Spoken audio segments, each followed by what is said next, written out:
genda ubanze utangire upakire. Is innocent. David ararengana. Umwana ni muzima. By a man named Hayden. Yashimuswe n'umugabo bita Hayden Payne. Hayden has been helping you. No. Hayden Payne ndabizi amaze iminsi agufasha. Oya ntago yamfashaga. Yadushukaga ahubwo ngo aturinde ukuri. Biriya bintu yaramaze iminsi abafasha biruka inyuma ngo yabaga ari kutuyobya ngo tutabona ukuri. Ndetse agiye kuva muri uyu mujyi. Numvishe voicemail yanyoherereje yari imeze nk'insezera. Agiye guhunga. Kandi nahunga ntago Mateo tuzongera kumubona. Bino bintu ushobora kumva ari ubusazi. That boy I found that night, it's not Matthew. Uriya mwana mwasanze mu buriri rya joro ntago ari Matayo. I know. Ndabizi. Bararuhutsemo. I know it wasn't Matthew. Ndabizi ko uriya mwana atari Matayo. Wawe wapfuye. It's a little boy named Martin Bishop. Uriya mwana yitwa Martin Bishop. Orphanage owned by the Paynes. Yari yaraburiwe irengero muri orphelinat ya ba Payne yo mu Busuwisi. Leta nano mwabimenye. Aho. Byiburi hatangiye kugira abantu bamwe na bamwe babyemera noneho banakorera inzego. Byibura bashobora kuba ari ikizere batanga. But it was only a matter of time before the FBI come calling. Umva nashyizeho abantu kugira ngo ahantu bahasukura ariko n'igihe cy'akanya kugira ngo FBI itangire guhamagara hano. Dufite guhunga. Just because you're on a beach somewhere. Guhunga ukajya ku mazi aho ntago bivuze ngo ikirego kiraba kirangiye barongera bagifungura. You'll spend the rest of your life. Ndetse Hayden nawe muzamara ubuzima bwanyu bwose muhunga.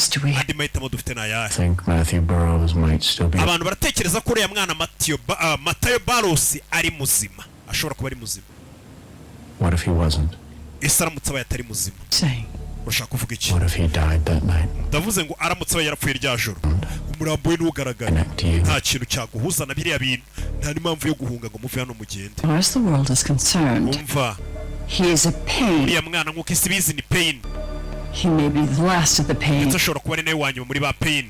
Loves him. Ikindi Hayden aramukunda. Urumva n'umupolisi ariko ikintu buriya yaramuporopoje. Yaramubwiye kugira ubyumve neza mu rurimi benshi bumva ni nko kubwira n'umugore ngo kariya kana muri kwikorera mwirukankana ngo ni ka Matthew Burrows. Tukishe nona tukakica n'ubundi bazi ko kapfuye bakakabura burundu. Bazavuga atari ku bundi rindi wazanye igihe. Ubundi ikintu cyonyine kiri kugaragaza ko bino bintu bishobora kubakoraho ni igihe karakana kagaragara bahita bamenya ko kana ari kazima hari undi mwana wapfuye hari ababikoze ariko uyu mwana yishwe byanyabya akaburirwa irengero. Nta muntu wakongera kubahuza n'iki kirego. David Burrows yasubira muri gereza. Nibyo rero uriya yaraje abwira n'umukecuru ngo twamwishuriye mwana mu yandi magambo ariko yabishyizemo icyubahiro. Am I clear? Ibyo mvuga urabyumva? Okay, bagiye guhunga. Yafaye? Papa w'umwana ariko sha. What were you two talking about? Niba biri mwavugaga iki? Tewa meza ate? He's good. Meze neza. He's in his room packing. Ari mu cyumba cyari gupakira. See anything? Hari ikintu yabonye? Oya. Make sure he stays in his room until we leave. Agume mu cyumba cy'impaka tugiye. Hayden. Umva Hayden. That detective knew everything.